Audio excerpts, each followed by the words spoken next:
When your iPhone says it's findable, it's not just a cute tech buzzword. It means your device is still trackable under certain conditions, even if it's powered off or reset to factory settings. That's a game changer for security. Here's the deal. Apple uses Bluetooth, Wi-Fi, and even ultra-wideband tech to create a mesh network. This network communicates your device's location with other Apple devices nearby, anonymously and encrypted. It's like crowdsourced GPS. This feature is part of Find My, and it's not just a convenience, it's a safety net. If you lose your phone at the coffee shop and it's offline, it still sends signals about its location until the battery hits zero. But here's the pain point.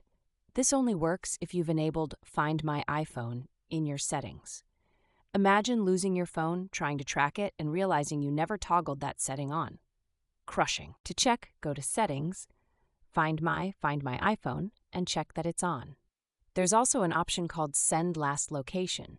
Always enable this. It's like having a tracking insurance policy. Now, think about stolen phones. Thieves used to simply shut off the phone and you'd lose all chance of finding it. But with Findable, even a powered-off iPhone still announces its whereabouts for several hours.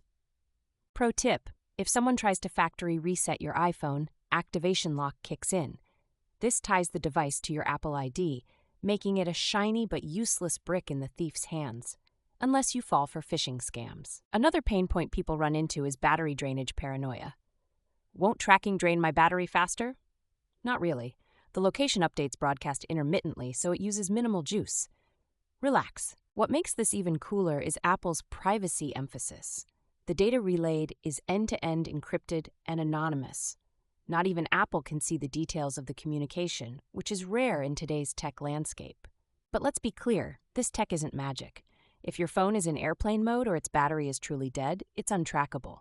There's no workaround for that. So, prevention beats recovery in this case. That said, always keep your Apple ID secure. Use two-factor authentication. If someone hacks into your Apple ID, it's like handing them the key to your entire digital existence. Scary thought. Here's a final pro tip for travelers. If you're in a crowded metro area or flying internationally, enable Notify When Found on lost devices. You'll get an automatic alert the moment your phone reappears on the grid. Living in Portland, where people lose their gadgets hiking or at Powell's, this feature feels indispensable. It's not just about convenience, it's peace of mind in your pocket. Trust me, you'll want this set up before you need it.